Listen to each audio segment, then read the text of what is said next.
बोलिए चंदा प्रभु भगवान की जय। बोलिए परम पूज्य गुरुवर आचार्य 108 विद्यासागर महामुनिराज की जय जय जय। बोलिए मुनि श्रेष्ठ 108 प्रमाण सागर महामुनिराज की जय जय जय। बोलिए मुनि संघ की जय। धर्म प्रेमी बंधुओं, आज भी अंबिकापुर समाज को मुनिश्री का शंका समाधान जैसे विश्वव्यापी और प्रसिद्ध कार्यक्रम को सुनने और उसमें शंकाएं करने का सौभाग्य मिला है। आज शंका समाधान का प्रोग्राम प्रारंभ करने से पहले हमारे बीच में कुछ श्रावक श्रेष्ठी है जिनका हम सम्मान करना चाहेंगे, और वो श्रावक श्रेष्ठी गुणायतन परिवार से आज जुड़े हुए हैं। और गुणायतन की परंपरा है कि गुणायतन परिवार के जो ट्रस्टी होते हैं वो परिवार के ही सदस्य सामान्यतः उनका सम्मान करते हैं। तो हम इसी क्रम में सर्वप्रथम गुणायतन परिवार के सदस्यों का सम्मान करने के लिए आमंत्रित करते हैं। हमारे बीच निर्माण मित्र से ट्रस्टी है श्री विक्रांत जैन, विक्रम जैन, छाया, अक्षिता, रक्षिता, केदारपुर, अंबिकापुर। विक्रांत जैन, विक्रम जैन, आप लोग आ जाएं। और आपके सम्मान के लिए मैं आमंत्रित करूंगा श्री अनिल जैन हजारी, श्री अरविंद जैन हजारीबाग, श्री अनिल जैन हजारीबाग गुणायतन ट्रस्टी, अरविंद जैन गुणायतन ट्रस्टी, आप आए।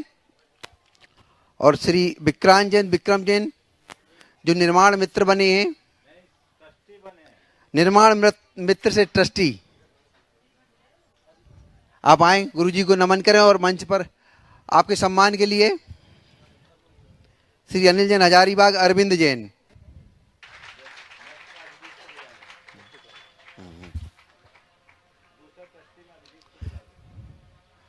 दूसरा हमारे गुणायतन के आज ही ट्रस्टी बने हैं श्रीमान दिनेश कुमार जैन, श्रीमती बेबी जैन, अंकित जैन, बीतरा गारमेंट जबलपुर, आप आ जाएं। और आपके सम्मान के लिए डॉक्टर अभिजीत जैन, डॉक्टर चेतना जैन आए जो गुणायतन के ट्रस्टी हैं, शिरोमणि संरक्षक।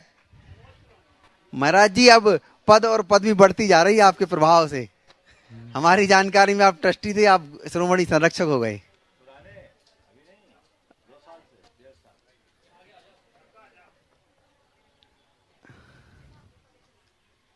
श्रीमान दिनेश कुमार जैन, श्रीमती बेबी जैन जो आज गुणायतन ट्रस्टी बने हैं, बीतरा गारमेंट जबलपुर, आपका सम्मान कर रहे हैं डॉक्टर अभिजीत जैन, डॉक्टर चेतना जैन।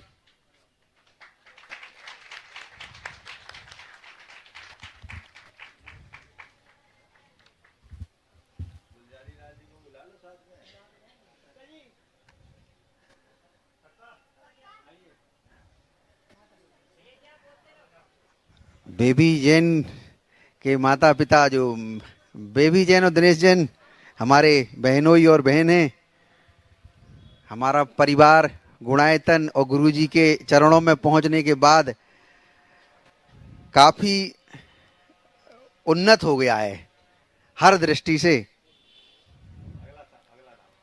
अब आएंगे गुणायतन ट्रस्टी श्री अखिलेश जैन, निकिता जैन धनकोड़े, यशवी जैन अंबिकापुर। आपके सम्मान के लिए हम बुलाएंगे श्री सुदर्शन मायादान खड़े अंबिकापुर, आप भी आए। अखिलेश जैन, निकिता जैन धनखेड़े, आप भी आए।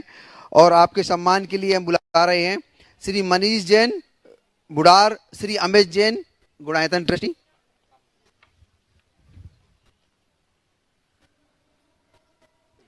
अमित जैन जसपुर, मनीष जैन बुडार, पंकज जी भी आ जाएं, पंकज पाटोदी।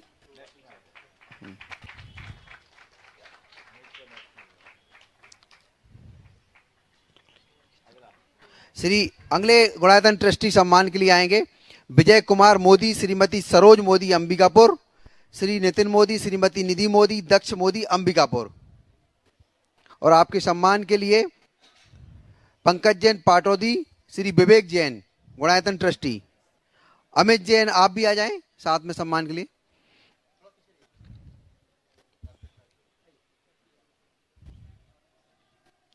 श्रीमान विजय कुमार मोदी, श्रीमती सरोज मोदी अंबिकापुर गुणायतन ट्रस्टी बने हुए हैं।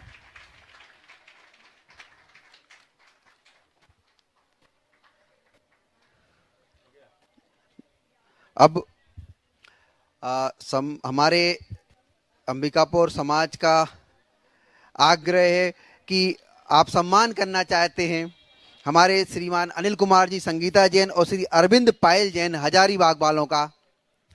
आप आ जाइए और आपके सम्मान के लिए अंबिकापुर समाज की तरफ से श्री भैया अशोक कुमार जैन और बाकी जो मंदिर के पदाधिकारीगण हैं, आप आ जाइए।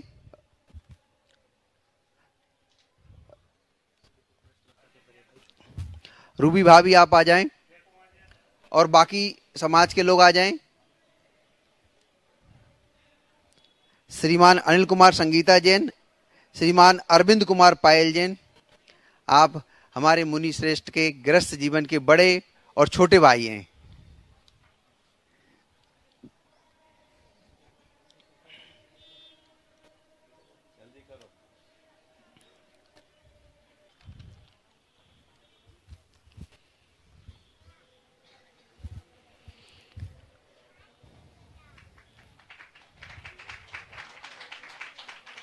श्रीमान अनिल जैन संगीता जैन, अरविंद पायल जैन, हजारीबाग।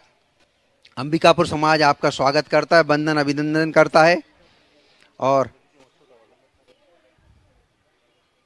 आप पधारते रहे हमारे समाज के बीच।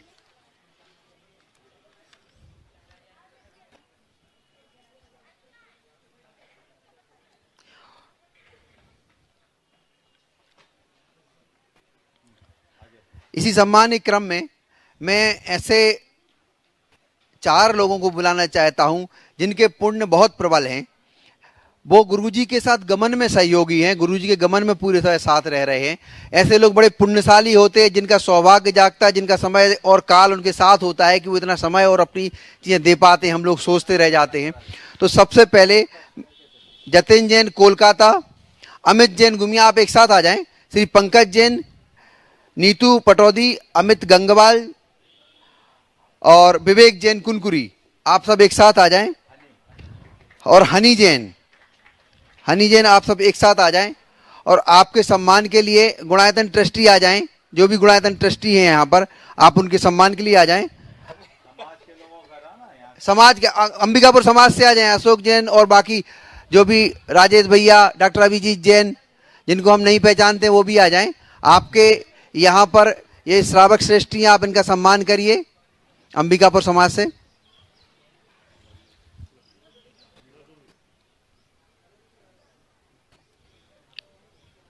श्री जतिन जैन कोलकाता, हनी जैन गुमिया, पंकज जैन, नीतू पाटौदी, अमित गंगवाल, विवेक जैन कुनकुरी।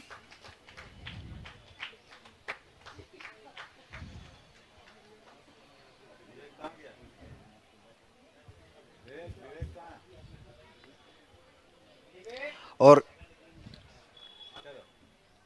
यहाँ से अंबिकापुर से विक्रांत जैन महाराज जी के गमन में अब साथ रहेंगे और सुनने में आया है कि आप विक्रम जैन भी रहेंगे।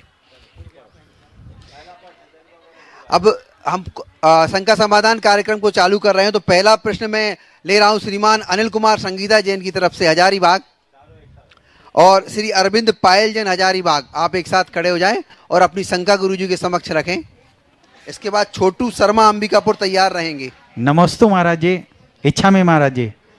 महाराज जी, अच्छे फैसले अनुभव से आते हैं, लेकिन अच्छा अनुभव बुरे फैसलों से आता है। तो महाराज जी, अच्छे और बुरे फैसलों के बीच सामंजस्य कैसे बिठाएं? बहुत अच्छा सवाल है।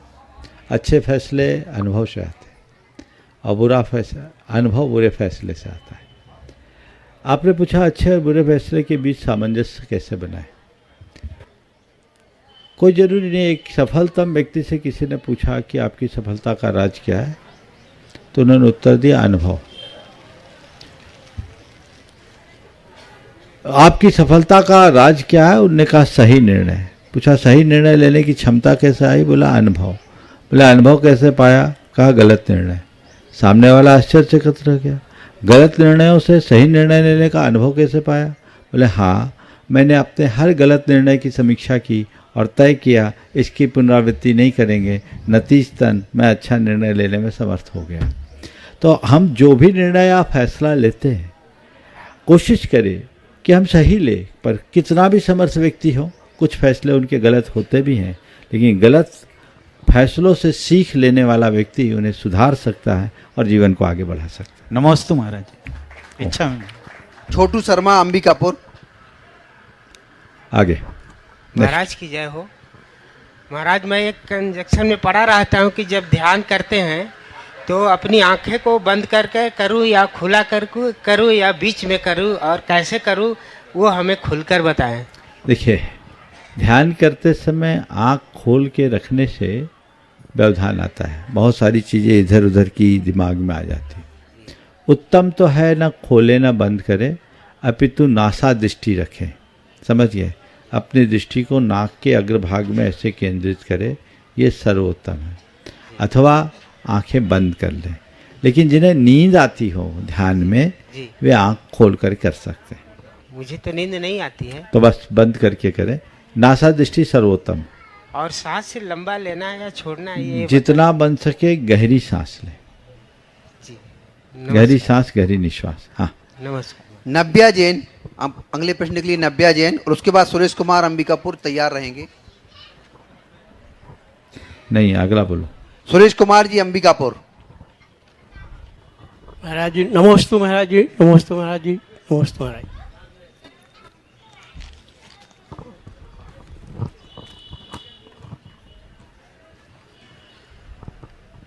लोभी व्यक्ति को धन देकर अभिमानी व्यक्ति को विनम्रता से और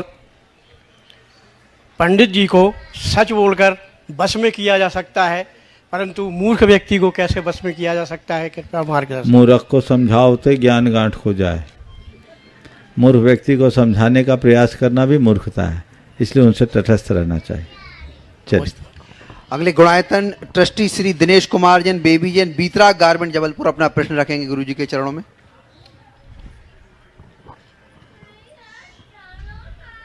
नमोस्तु महाराज जी। मेरी छोटी सी शंका है महाराज जी।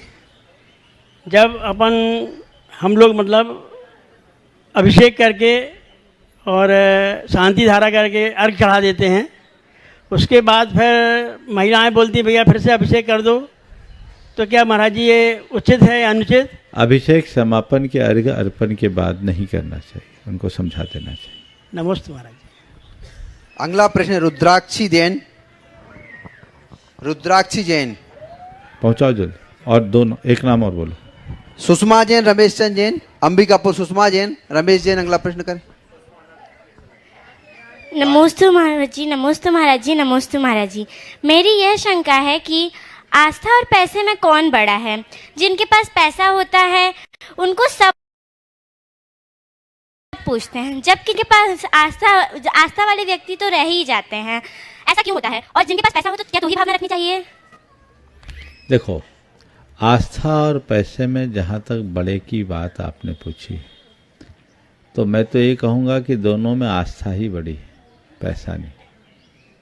पैसे वाले को लोग पूछते भले हैं, पर पैसे वाले के मन में प्रसन्नता हो ये कोई ज़रूरी नहीं। आस्था वाले को भले कोई ना पूछे, पर उसका मन हमेशा प्रसन्न रहेगा, उसके जीवन में पवित्रता रहेगी।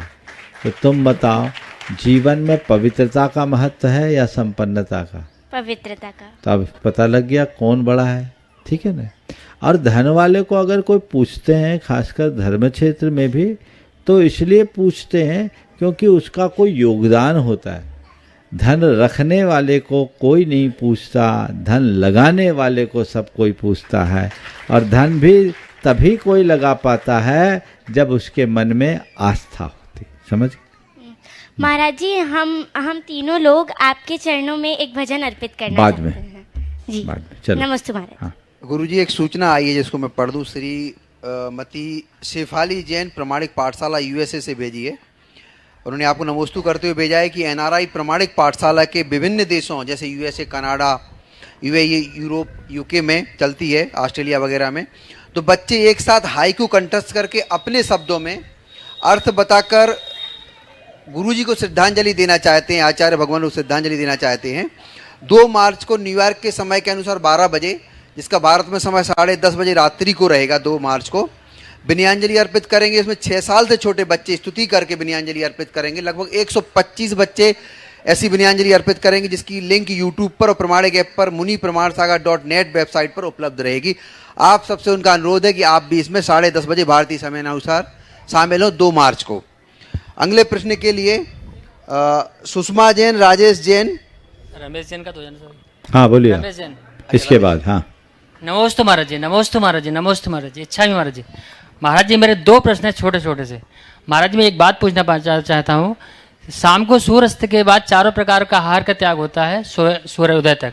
अगर कोई आदमी जैसे बाहर जाना चाहता हो 3-4 बजे के आसपास, तो मंजन कुल्ला कर सकता है कि नहीं? दूसरा प्रश्न है महाराज जी मेरा, मौन व्रत क्या है? अगर आदमी मौन व्रत लेता है तो उसमें क्या करना चाहिए? और जैसे आदमी मौन व्रत ले लेता है और इशारों में बात करता है तो क्या वो सही है? और देखिए, सूर्यास्त के बाद कुछ भी नहीं लेना चाहिए, ना अन्न जल। आप सूर्यास्त से पूर्व जिस समय भोजन करें, भोजन के उपरांत कुल्ला कर लें। अब आपको मुख शुद्धि की भी कोई ज़रूरत नहीं। जब मुख अशुद्धि नहीं हुआ तो शुद्ध करने की क्या ज़रूरत। लेकिन सूर्यास्त के बाद यदि मुख में पानी डालते हैं तो ये सदोष है, ये नहीं करना। मौन का सबसे उत्तम अर्थ तो यही है कि सारी प्रवृत्तियों को मौन कर देना, अपने में रहना, अंतर्मुख हो जाना, ये सबसे उत्तम मौन है। बल्कि मौन की घड़ी में जो इशारा आदि होता है वो एक प्रकार की बोली ही है। मुख से नहीं बोल रहे हैं पर अभिव्यक्ति से तो सब बोल ही रहे हैं। इसलिए उत्तम मौन वही है जब हम अपनी प्रवृत्तियों को गौण कर दें। महाराज जी मैं ये पूछना चाहता हूँ, सुबह जैसे 3-4 बजे हमको कहीं बाहर जाना है, उस समय हम कर सकते हैं कि नहीं कुल्ला? जब उजाला हो तब कुल्ला करना। उस जिस दिन बाहर जाना है ना, हाँ, उस दिन पहले दिन के सूर्यास्त के पहले कुल्ला कर लो। नमस्ते महाराज जी। अगला प्रश्न श्रीमती सुषमा जैन, राजेश जैन, अंबिकापुर। आगे। नमोस्तु महाराज जी, इच्छामी महाराज जी। महाराज जी मेरा प्रश्न है कि महानगरों में जहाँ मंदिर घर से बहुत दूर है और मंदिर जाना रोज़ संभव नहीं है, तो वहाँ धर्म, ध्यान, उपवास, व्रत कैसे करें और घर में ऐसा कैसे माहौल बनाए कि धार्मिक माहौल बना रहे और बच्चों को भी हम धार्मिक संस्कार दे सकें? और महाराज जी मोह को कैसे त्यागें और बच्चों को पाठशाला से कैसे जोड़ें? क्योंकि मैं 3 सवाल। हाँ महाराज जी, अनुमति 1 की। महाराज जी पाठशाला के लिए बहुत प्रेरित कर रही हूँ बच्चों को, तो नहीं आ रहे अंबिकापुर से, तो आप। बहुत सुंदर। सबसे पहली बात तो आपने जो कहा है, महानगरों में व्रत उपवास कैसे करें। दूर होने से वर्चुअल दर्शन तो आप कर ही सकते हैं। खासकर जिस दिन व्रत उपवास है उस दिन समय निकाल करके जरूर देव दर्शन करें, पूजन करें। उसके लिए समय निकालना चाहिए। रोज़ तो करते नहीं, सप्ताह 15 दिन में करते हैं, तो उसके लिए समय निकाल ही लेना चाहिए। दूसरी बात, आपने कहा बच्चों में संस्कार कैसे डालें, घर में धार्मिक वातावरण कैसे कराएं। देखिए आजकल बहुत अच्छी सुविधा हो गई है। प्रामाणिक पाठशाला से बच्चे जुड़े, परिवार जुड़े, ऑनलाइन भी होती है। और वो ऑनलाइन पाठशाला से अगर एक बार बच्चों को आपने जोड़ दिया, उनकी लगन लग गई, तो आपको कुछ कहने की ज़रूरत नहीं पड़ेगी। आज बच्चे पाठशाला के नाम से भागते हैं, लेकिन जहाँ प्रामाणिक पाठशाला की बात आती वहाँ बच्चे भाग कर आते हैं। मैं यहाँ भी चाहूँगा अंबिकापुर में आप अपनी पाठशाला शुरू करें, प्रामाणिक पाठशाला से संपर्क करें।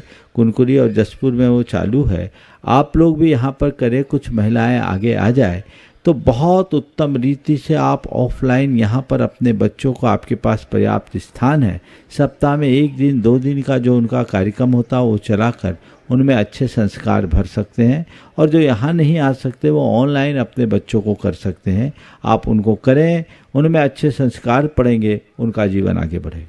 महाराज जी माता पिता बच्चों को नहीं भेजते हैं पाठशाला, मैंने शुरू करी थी, मगर उनको प्रेरणा दो। नई टेक्नोलॉजी के साथ जो प्रामाणिक पाठशाला है वो बहुत मॉडर्न टेक्नोलॉजी के साथ खेल खेल में बच्चों को ज्ञान देते हैं और पेरेंट्स भी उन बच्चों को बहुत उत्साह के साथ भेजते हैं।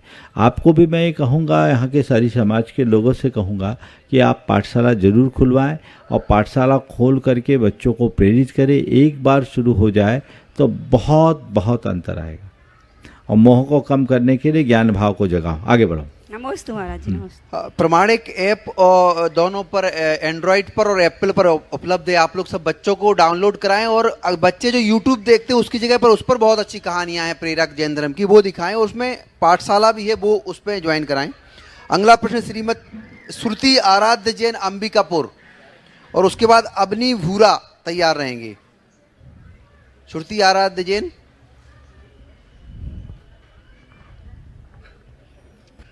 महाराज जी नमोस्तु नमोस्तु नमोस्तु।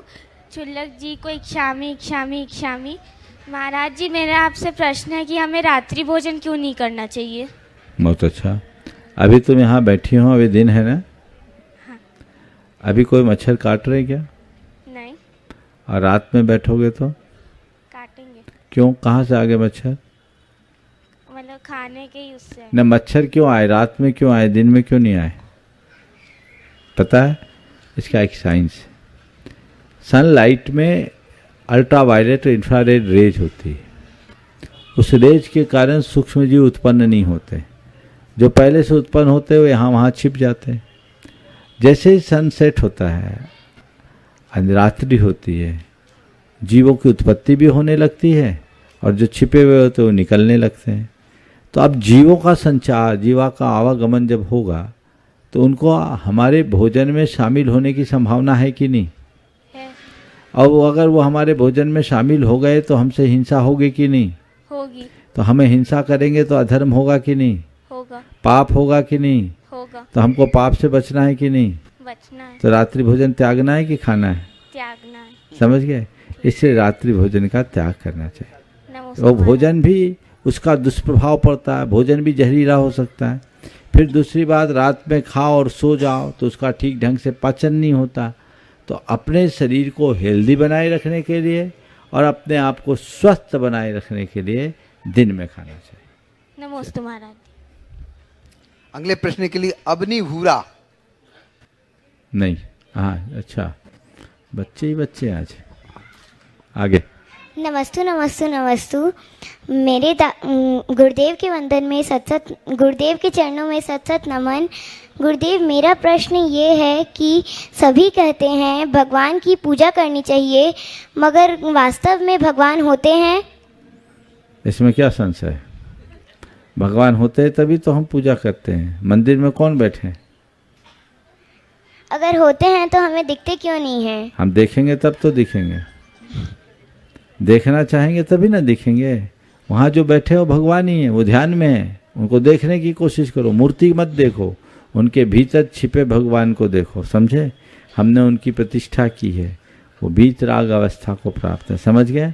और भगवान होते हैं, हम भी भगवान बन सकते हैं जब अपने सारे दोषों को, अपने दुर्बलताओं को, अपने दुर्गुणों को और दुखों को दूर कर देंगे, हम भगवान हो जाएंगे।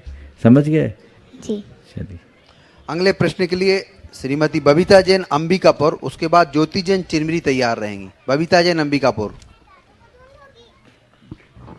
नमोस्तु महाराज जी, नमोस्तु नमोस्तु। इच्छामी छुल्लक जी, मेरा प्रश्न ये है कि हम लोग का घर बहुत दूर है मंदिर से और चौका लगाने के भाव होते हैं हमारे यहाँ। महाराज जी के कभी आहार ही नहीं हुए, चरण ही नहीं पड़े, उसके लिए क्या करें? अब या तो भावना भाव कि जहाँ हो वहाँ मंदिर हो जाए, नहीं तो मंदिर के पास मेरा घर हो जाए। अच्छा। और कोई उपाय तो है नहीं। अथवा जी ये स्वाभाविक है कि सब दूर दूर तक तो साधु नहीं आ सकते, जी तो मंदिर के आसपास कहीं व्यवस्था बना करके आप लाभ ले सकते हैं। जी, लेकिन चरण पढ़ना भी तो जरूरी है घर में। हाँ, तो महाराज उसका जी उपाय वही है जो हमने पहले बोला। चलिए अच्छा, ठीक। नमोस्तु अगला, महाराज। हाँ। ज्योति जैन चिरमिरी। हे गुरुदेव, आपके चरणों में मेरा बारंबार नमोस्तु नमोस्तु नमोस्तु। हे क्षुल्लक जी को इच्छामी इच्छामी इच्छामी। हे गुरुदेव, हम घर गृहस्थी में रहकर ऐसे कौन से कार्य करें कि आगामी भावों में हमें देव शास्त्र गुरु की शरण मिलती रहे? जिन धर्मानुसार आचरण करो, जैन कुलाचार का दृढ़ता पूर्वक पालन करो। समझ गए? नित्य उठो, पंच परमेष्टि की आराधना करो, सच्चे देव शास्त्र गुरु के सच्चे अनुयायी बनो, रात्रि भोजन और अन्य प्रकार के अनाचारों का परित्याग करो। सात्विकता और संयम के साथ जो देव शास्त्र गुरु का अनुरागी बना रहता है उसका निश्चित उद्धार होता है। अगले प्रश्न के लिए मनीष जैन, मोनिका जैन, ट्रस्टी गुणायतन बुढ़ार। नमोस्तु नमोस्तु नमोस्तु महाराज जी। महाराज जी, हम लोग प्रथम पूजा तो देव शास्त्र गुरु की करते हैं, उसके बाद हमें कब कौन कौन सी पूजा करनी चाहिए? ऐसा कोई नियम नहीं कि इसके बाद यही पूजा करना चाहिए। पूजा करनी चाहिए सबसे पहली बात। और हम तो कहते हैं एक रटे रटाए सिस्टम से पूजा नहीं करनी चाहिए। कोशिश करो प्रतिदिन नई नई पूजा करो, बदल बदल के पूजा करो, ताकि उसमें मेरा अपना मन डूब सके। जो रटी रटाई पूजा होती है वो तो टेप रिकॉर्ड की भांति चलते रहती है, कोई क्रम नहीं है। देव शास्त्र गुरु की पूजा करे, अर्घ चढ़ाकर अपना काम कर सकते हैं। महाराज जी वो तिथि क्यों घटती बढ़ती है? वो तो ज्योतिष का नियम है। चलिए मनीष भी पूछो। अगले प्रश्न के लिए हाँ बोलो, जब तक मनीष। गुरुदेव, संस्कार हमेशा छोटे बच्चों में गढ़े जाते हैं, छोटे बच्चों में संस्कार जल्दी आ जाते हैं। तो महाराज जी हम लोग के धर्म में 5 पाप बताए गए हैं, तो ये 5 पापों के जो ये है, इनकी पढ़ाई क्या अपनी नई शिक्षा नीति में होनी चाहिए? क्या स्कूल के सिलेबस में ये 5 पापों का ज्ञान देना चाहिए? बिल्कुल होना ही चाहिए। अहिंसा, असत्य, अस्तेय, शील और संतोष, ये तो हमारे मूल चीज़ें हैं और इनका ज्ञान होना चाहिए। और मैं तो चाहता हूँ कि संविधान में इस तरह का प्रावधान हो कि इन पंचशील के सिद्धांत को सब कोई अच्छे से पालन करे। अगले प्रश्न के लिए मनीष मोनिका, गुणायतन ट्रस्टी बुढ़ार। हो गए। अच्छा, श्रीमती छाया जैन, छाया जैन।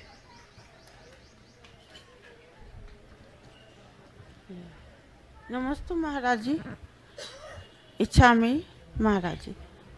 मेरा प्रश्न यह है महाराज जी कि व्यक्ति की जब मृत्यु का समय निकट आ जाता है तो ऐसा कहा जाता है कि आत्मा को 6 माह पहले भान हो जाता है और वह उस शरीर को देख लेती है कि मुझे इस शरीर में जाना है, तो आत्मा उस शरीर तक जाकर देखती है या अपने इसी शरीर से। किसने बोला कि आत्मा को 6 महीना पहले आभास हो जाता? कहाँ पढ़ लिया, किससे सुन लिया? ये धारणा गलत है, आगे बढ़िए। और दूसरे हो गया, धारणा ही गलत है तो प्रश्न का है आगे बढ़ा रही? आगे बढ़ो। प्रभा जैन चिरमिरी।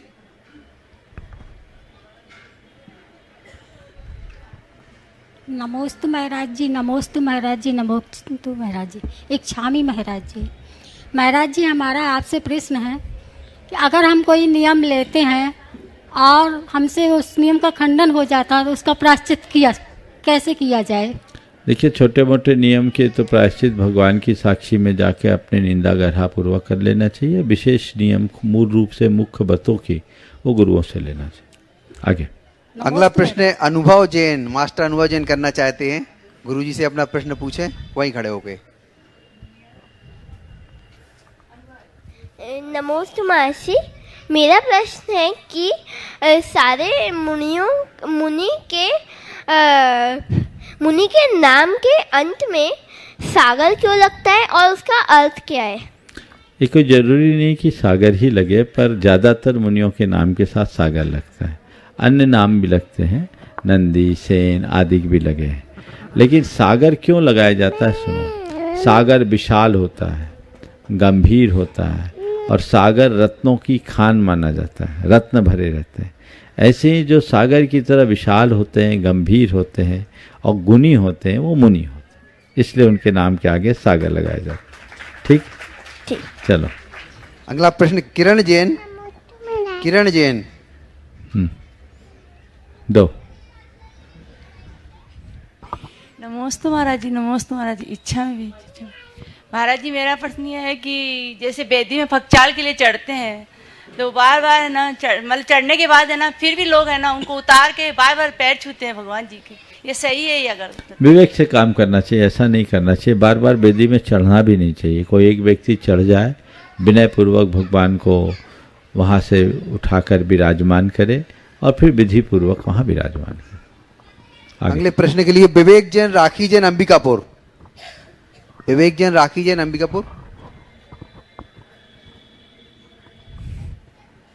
नमोस्तु महाराज जी, नमोस्तु।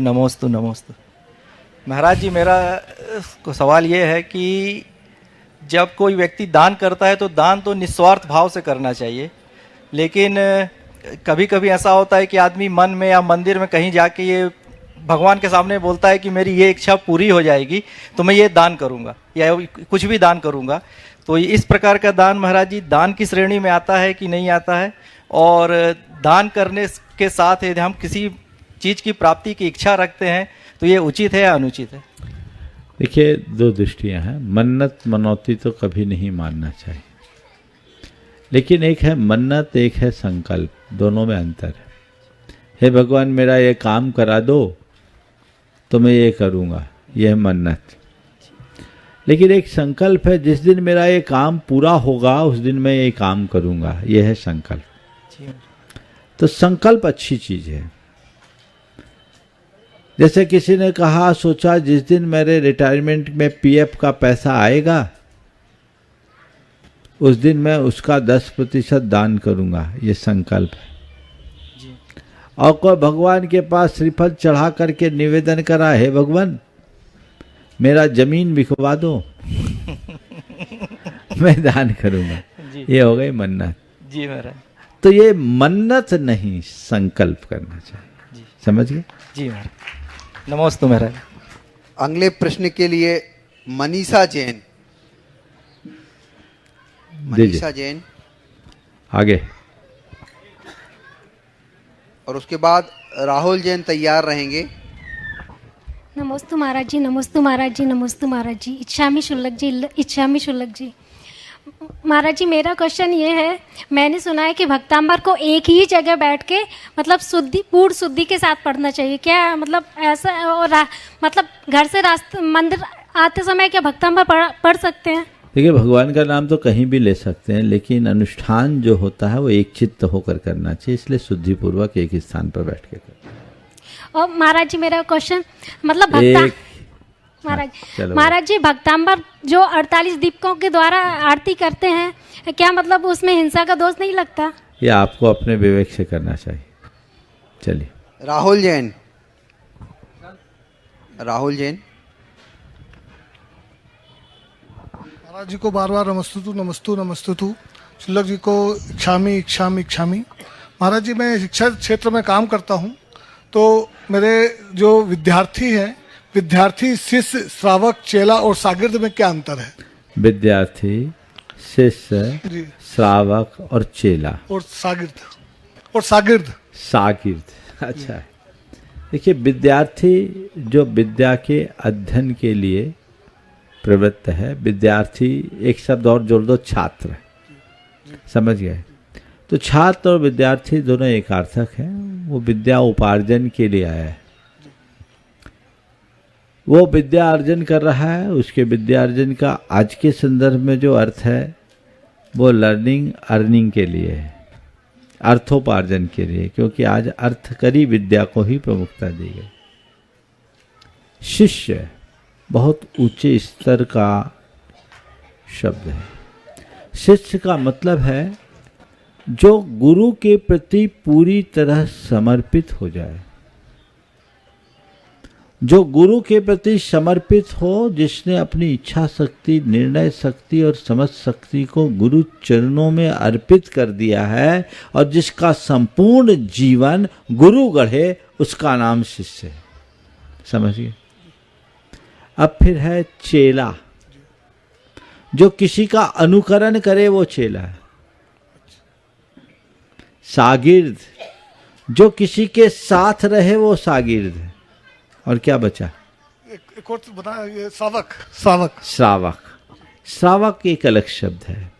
श्रावक वह है जो श्रद्धा, विवेक और कर्तव्य में निष्ठ हो, वो श्रावक है, जो एक विशेष श्रद्धालु है। श्रावक जरूरी नहीं कि वो शिष्य हो, वो अलग चीज़ है। लेकिन छात्र, विद्यार्थी, शिष्य, सागिर्द, ये जो आपने चारों शब्द, और चेला, 5 ये शब्दों की चर्चा की, इन सब में शिष्य सबसे अलग है।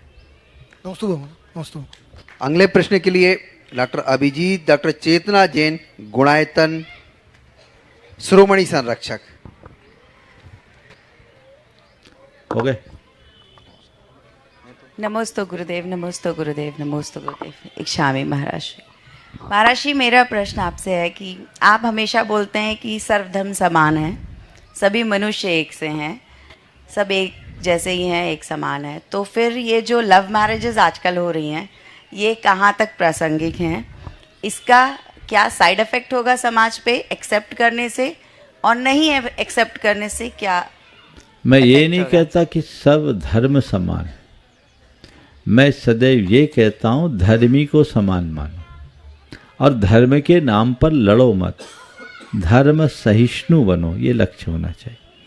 जहाँ तक शादी विवाह का संबंध है तो विधर्म विवाह से सदैव बचना चाहिए।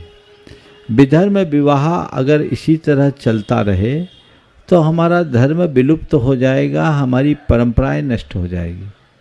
आपकी जानकारी के लिए मैं बताऊं, वर्तमान में पारसी समुदाय विलुप्ति की कगार पर है और उनके कारणों में एक महत्वपूर्ण कारण बताया विधर्म विवाह। अगर इसी तरह आज जैन लोग भी इसी तरह विधर्म विवाह करते रहेंगे तो धीरे धीरे जैन परंपरा लुप्त हो जाएगी।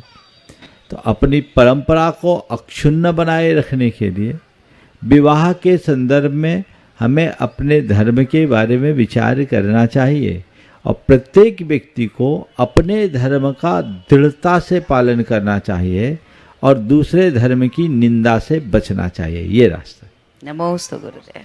सुरेश अग्रवाल, अभिजीत, भीलवाड़ा, राजस्थान। नहीं, ठीक।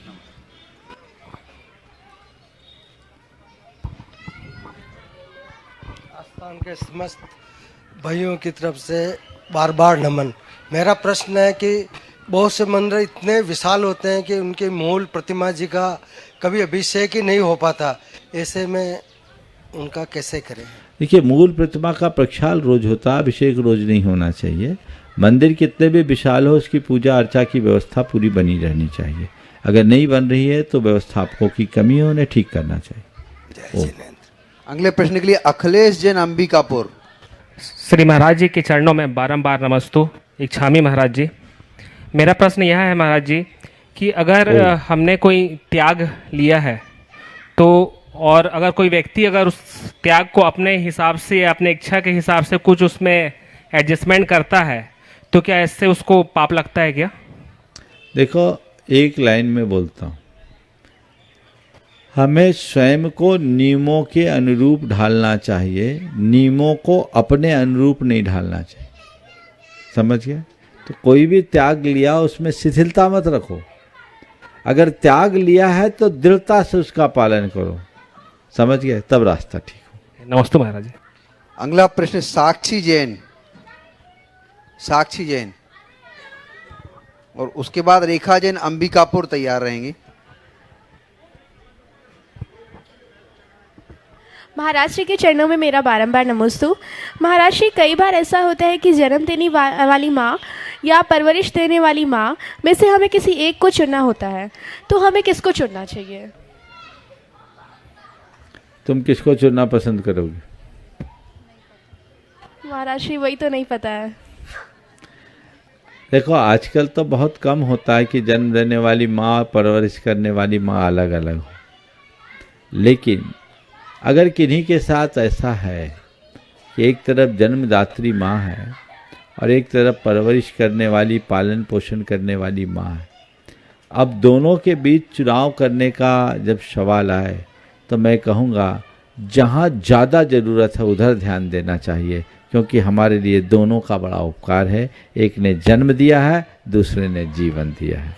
समझ गए? एक के प्रति झुकाव रखने की अपेक्षा दोनों की तरफ समान भाव रखना ही मेरी दृष्टि में सर्वोत्तम। नमस्ते महाराज। रेखा जैन, अंबिकापुर।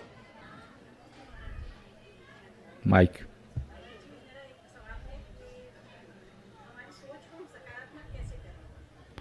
अपनी सोच को सकारात्मक कैसे करें? देखिए, अपनी सोच को सकारात्मक बनाए रखने के लिए 4 बातें ध्यान रखें। सबसे पहले, सकारात्मक लोगों के संगति में रहो। दूसरी बात, नकारात्मक लोगों से सुरक्षित दूरी रखो। तीसरी बात, आप सकारात्मक आत्म सुझाव दो। मुझे हर पल सकारात्मक रहना है, सकारात्मक रहना है, सकारात्मक रहना है, सकारात्मक रहना है। I have to be positive. मुझे सकारात्मक रहना है। ये आत्म सुझाव अपने आप देते रहिए। और चौथी बात, जिन लोगों ने सकारात्मकता के बल पर बुलंदी को छुआ है उनका चरित्र पढ़ें। यदि ये चारों रास्ते अपनाते हैं तो जीवन में निश्चित सकारात्मकता आएगी। और महाराज जी, ये अध्यावसान और अनध्यावसान का मतलब क्या है? अध्यवसान और अनध्यवसान जो शब्द है वो हमारे परिणामों का है, हमारे भावों का अर्थ है। जिधर हमारा भाव हुआ उसका नाम अध्यवसान, जिधर भाव नहीं हुआ अनध्यवसान। अगले प्रश्न की अरविंद कुमार जैन बैकुंठपुर से तैयार हैं। कहाँ अरविंद कुमार जैन, वहीं से कर लीजिए प्रश्न। आचार्य श्री महाराज की जय, परमासागर महाराज की जय, इच्छाई महाराज, इच्छाई महाराज। हाँ। मेरा महाराज ये प्रश्न है कि बाहुबली स्वामी का जो 12 साल में अभिषेक होता है और भारत बाहुबली का उनका पैर दो जगह क्यों धंसा गया है, तो इसी चलते 12 साल में उसका समाधान करिए सर। आपका सवाल समझ में नहीं आया, क्या कहना चाह रहे हैं आप? इससे भरत बाहुबली का क्या संबंध है? अलग से बात कीजिएगा। चलिए स्वीटी महनोत। ओम, अलग से बात कीजिएगा। हाँ, अब गुरु जी से व्यक्तिगत प्रश्न कर लीजिएगा। स्वीटी महनोत अपना प्रश्न करेंगी। नमस्ते महाराज सर, नमस्ते। मेरा प्रश्न है, कभी हम किसी को देखते हैं तो हमें बहुत अच्छा लगता है और किसी को देख के एकदम भी अच्छे भाव नहीं आता है, ऐसा क्यों होता है? इसके से दो कारण होते हैं। एक तो सामने वाले का व्यक्तित्व, किसी किसी का व्यक्तित्व इतना प्रभावी होता है कि स्वाभाविक रूप से आकर्षित कर लेता है। कर्म शास्त्रीय भाषा में अगर कहें तो उसके आदे और सुभंग नाम कर्म का विशिष्ट उदय होता है जो सबको खींच लेता है, चाहे वो जानने वाला हो न जानने वाला हो। सहज आकर्षण उत्पन्न कर दे, जो व्यक्तित्व की आभा को निखार दे, वो पुण्य है विशेष। और किसी किसी में अनेक कला गुण होने के बाद भी उसके पापोदय के कारण यानी दुर्भग और अनादेय नाम कर्म के कारण उसकी कोई लायकी नहीं होती, उसे सब लोग बिल्कुल दूर रखते हैं। तो एक तो कॉमन बात हुई। लेकिन जिसके प्रति हमारा लगाव विशेष होता है वो हमारा व्यक्तिगत राग है, उसके गुण भी दोष भी हमें गुण लगते हैं। और जिसके प्रति हमारे मन में कोई पूर्वाग्रह होता है, द्वेष होता है, उसकी अच्छाई में भी बुराई दिखती है। तो हो सकता है जो आपको बुरा लग रहा हो वो सबको अच्छा लग रहा हो, और जो आपको अच्छा लग रहा हो औरों की नज़र में बुरा हो। तो जो सामान्य रूप से सबको अच्छा लगे वो उसके व्यक्तित्व का चमत्कार है, जो सामान्य रूप से सबको बुरा लगे वो उसके व्यक्तित्व का ही दुष्प्रभाव है। लेकिन किसी व्यक्ति विशेष के लिए अच्छा और बुरा लगना उस व्यक्ति के अपने दृष्टिकोण का प्रतिफल है, ऐसा समझना। एक प्रश्न आराध्या जैन का था, पर चूंकि वो प्रश्न का उत्तर हो गया, हमें रात्रि भोजन क्यों नहीं करना चाहिए, पूछ लिया उसने। तो अब गुरुजी मैं छुल्लक जी से अनुरोध करूंगा कि आप ऑनलाइन शंका समाधान के प्रश्न ले लें। महाराज श्री के चरणों में कोट से नमन। प्रथम प्रश्न महेंद्र जैन पत्रकार इंदौर से कर रहे हैं। गुरुदेव, दुनिया में सब कुछ नकल किया जा सकता है किंतु ज्ञान व चरित्र असल ही काम आता है। महाराज जी, ज्ञान और चरित्र को इस आधुनिकता की अंधी दौड़ में कैसे सुरक्षित रखा जाए? बिल्कुल, बहुत अच्छी बात कही कि सब चीज़ों का नकल की जा सकती है, ज्ञान और चरित्र तो असल ही काम में आता है। आधुनिकता की दौड़ में हम अपने ज्ञान और चरित्र को निर्मल कैसे बनाए रखें? देखिए, ज्ञान नहीं सद्ज्ञान पाए, और सद्ज्ञान सदैव सद्ज्ञानियों से पाए। संतों के संपर्क में जो ज्ञान पाया जाता है वह ज्ञान मनुष्य को चरित्रनिष्ठ बनाता है, उसके चरित्र में उज्ज्वलता आती है और वो जीवन को आगे बढ़ाता है। और ऐसे अन्य माध्यमों से ज्ञान पाने के बाद हो सकता है उसे ज्ञान का दुरभिमान भी हो उठे। जो ज्ञान अभिमान को जगाता है वो ज्ञान एक प्रकार से अज्ञान है। सच्चा ज्ञान वही है जो हमारे मान को गला दे और हमारे चरित्र को निर्मल बना दे। प्रवीण सिंह जी गढ़ाकोटा से प्रश्न कर रहे हैं। गुरुवर, विश्व में जितने भी महान व्यक्ति हुए हैं सभी ने कहीं न कहीं ईश्वर से प्रार्थना द्वारा आंतरिक बल प्राप्त किया है, तो गुरुदेव हमें किस प्रकार प्रार्थना करनी चाहिए? देखिए, प्रार्थना दो तरह की, एक है प्रार्थना, एक है कामना, एक है याचना, है ना। अब भगवान के सामने जाते हैं, ज़्यादातर तो याचक लोग जाते हैं। वो क्या करते हैं, भगवान मेरे लिए ये कर दो, मेरे लिए ये कर दो, मुझे ये करा दो, ये करा दो, ये है याचना। कामना, इच्छा लेकर, हे भगवान मेरे दुखों को हर दो, हे भगवान मेरा उद्धार कर दो, ये कामना है। कामना भी दो तरह की होती है, एक भौतिक कामना और एक पारमार्थिक कामना। भौतिक कामना में व्यक्ति सांसारिक अपेक्षाओं से भर जाता है और पारमार्थिक कामना में व्यक्ति अपने कल्याण की कामना भगवान के समक्ष करता है। भौतिक कामना कतई उचित नहीं है, पर पारमार्थिक कामना कदाचित हमारे जीवन का उत्थान कर सकती है। हे भगवान, मुझे भव सागर से पार लगा दो। हे भगवान, मेरा उद्धार करा दो। हे भगवान, मुझे सद्बुद्धि की प्राप्ति हो जाए। ये एक प्रकार की कामना है। लेकिन इससे ऊंची बात है प्रार्थना। प्रार्थना में केवल एक भावना है जो सारे जगत के कल्याण की है, सबके मंगल और कल्याण की, अथवा स्वयं को स्वस्थ, समर्थ, सशक्त और सकारात्मक बनाए रखने की कामना, भावना। हे भगवान, मैं इस तरह का हूँ, मेरे दुखों का निवारण हो या नहीं, मैं दुखों को सहने में समर्थ हो सकूं। मुझ पर मुसीबत ना आए ये बात नहीं, मुसीबतों में मैं स्थिर बना रहूं।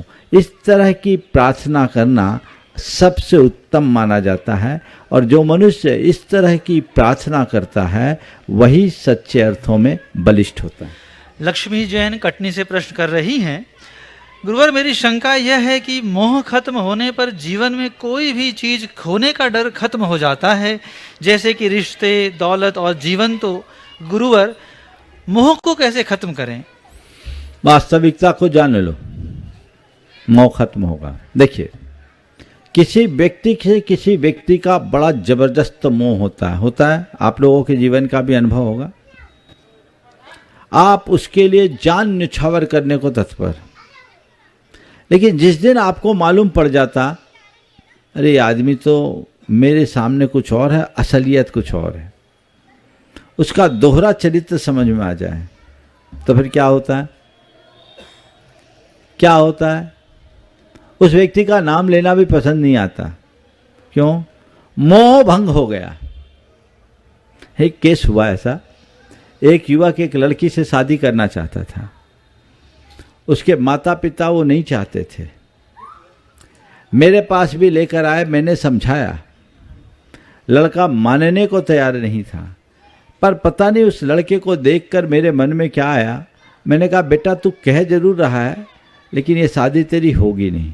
यद्यपि मैं भविष्यवक्ता नहीं हूँ, पर कभी कभी किसी किसी के भाग्य से कुछ उद्गार निकल जाते हैं। जो हुआ, बोला महाराज मैं तो करूँगा तो उसी से ही करूँगा। अब उस समय तो पूरे मोह में था।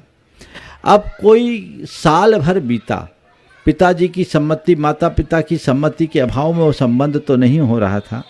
रात के 11 बजे एक दिन वो बच्चा अपने मम्मी पापा के दरवाजे खटखटाया, पापा दरवाजा खोलो। क्या बात है, सुबह बात कर लेंगे। नहीं, अभी खोलो, जरूरी काम है। माँ बाप दरवाजा खोला, लड़का बदहवास सी सूरत, आग बबूला, सब खत्म हो गया, नष्ट कर दिया उसने। सब समझ में आ गया, उसकी वास्तविकता का पता लग गया। अब मुझे कुछ नहीं करना, आप लोग जो कहते थे सही कहते थे, मैं मोह में अंधा हो गया। हुआ क्या? बोला वो एक किसी दूसरे लड़के से चैट कर रही थी और पकड़ में आ गया। उसको कहीं से पासवर्ड मिल गया और उससे चैट कर रही थी, असलियत पता हो गया। फिर मेरे पास दूसरे ही दिन लेकर आया। लड़के ने बोला महाराज मेरा मोह भंग हो गया। और आज अच्छा है, खुशहाल है, उसका घर बस गया है। लेकिन कहने का तात्पर्य उदाहरण मैंने इसलिए दिया है कि वास्तविकता का ज्ञान होते ही मोह भंग होता है। जीवन से मोह, व्यक्ति से मोह, संसार से मोह केवल इसलिए होता है क्योंकि व्यक्ति भ्रम को सत्य मान लेता है, झूठ को सच मान लेता है। जिस दिन उसकी वास्तविकता प्रकट हो जाती है, संसार असार है, ये नश्वर है, हम उसे शाश्वत मान बैठे हैं, ये भंगुर है, हम उसे स्थायी मान बैठे हैं, ये मेरी भूल थी। जिस दिन इस भूल का एहसास होता है, सारा मोह खत्म हो जाता है और वही व्यक्ति अपने जीवन का पथ प्रशस्त कर पाता है। मीना चौधरी जी जोधपुर से प्रश्न कर रही हैं, महाराज जी मेरी जिज्ञासा यह है कि हम उनसे तो लड़ सकते हैं जो खुलेआम दुश्मनी करते हैं, लेकिन उनका क्या करें जो मुस्कुराकर छल करते हैं? तो महाराज जी ऐसा क्यों, समाधान करें। खुलेआम दुश्मनी करने वालों से लड़ सकते हैं, पर उनका क्या करें जो मुस्कुराकर छल करते हैं? देखिए, इसमें व्यक्ति को पहचानना चाहिए और ऐसे लोगों को मुस्कुराकर टाल देना चाहिए। जो हमें पता है कि मुस्कुरा करके छल करने वाले हैं, उनसे सुरक्षित दूरी रखिए, न उनसे लड़िए न उनसे निकटता रखिए। दोनों तरह से एक सुरक्षित दूरी बनाकर रखिएगा तो आप सुरक्षित रहिएगा। प्रमोद पापड़ीवाल जी महावीर नगर से प्रश्न कर रहे हैं, प्रायः चालाक व झूठ बोलने वाले व्यक्ति का बात करने का लहजा बहुत अच्छा दिखता है, लेकिन सत्य व खरा बोलने वाले का लहजा अपेक्षाकृत अच्छा नहीं होता। मेरा प्रश्न यह है कि सत्य व खरा बोलते समय हम अपने लहजे को अच्छा बनाने के लिए क्या करें? बिल्कुल सही बात बोल रहे हैं। झूठ बोलने वाले लोगों का लहजा चालाकी के साथ बहुत अच्छा होता है, क्योंकि वो अपनी बात में मुलम्मा चढ़ाते हैं, और नकली वस्तु को असली बनाने के लिए उसकी पैकिंग थोड़ी अच्छी करनी पड़ती है। असली व्यक्ति के लिए कुछ करने की ज़रूरत नहीं है, वो तो अपने आप चलती है।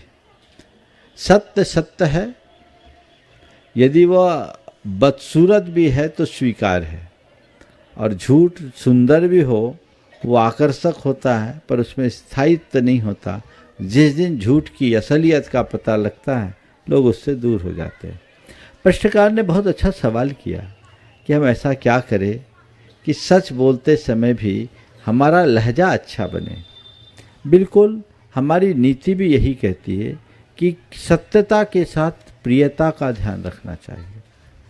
केवल सच बोलना अच्छी बात नहीं। कई लोग बोलते हैं हम तो नग्न सच बोलते हैं, हम तो कड़वा सच बोलते हैं। जहाँ कड़वाहट है वहाँ सच नहीं, सच तो माधुर्य का नाम है। इसलिए कभी सच बोलो तो उसके साथ प्रियता का ध्यान रखो। सत्यम ब्रूयात् प्रियम ब्रूयात् ना ब्रूयात् सत्यम अप्रियम ना नृतम च प्रियम ब्रूयात् ऐसा धर्म सनातन। सच बोले, प्रिय बोले, अप्रिय सत्य ना बोले और प्रिय असत्य ना बोले। समझ गए? तो प्रिय असत्य अच्छी बात नहीं और अप्रिय सत्य भी अच्छी बात नहीं। हमें सत्यता के साथ प्रियता का ध्यान रखना चाहिए, जिससे हमारे जीवन का पथ प्रशस्त होगा और हम अपने जीवन को आगे बढ़ाने में समर्थ हो सकेंगे। हम इसी दिशा में अपने जीवन को आगे बढ़ाने की कोशिश करें। परसों 25 तारीख को परम पूज्य गुरुदेव के प्रति पूरे संसार के लोगों ने अपने अपनी विनयाञ्जलियाँ अर्पित की। ये बहुत अच्छी बात, किसी संत के प्रति इस तरह की विनयाञ्जलि मेरे ज्ञान में शायद पहली बार हुआ हो, जिसमें सभी संप्रदायों और परंपराओं के लोगों ने अपनी सहभागिता दी। सब लोगों ने विनयाञ्जलियाँ दी है। कल जैसे आपको यहाँ इस मंच से सूचना दी गई थी कि जिनके यहाँ भी इस तरह की विनयाञ्जलि सभाएं हुई है, वे अपनी विनयाञ्जलि सभा की क्लिप जरूर प्रेषित करें। प्रमाणिक ऐप में आप उसे अपलोड कर सकते हैं अथवा विद्यासागर.guru में दे सकते हैं, ताकि वो सुरक्षित रहे और वक्त पर काम आए, एक स्थायी निधि बने।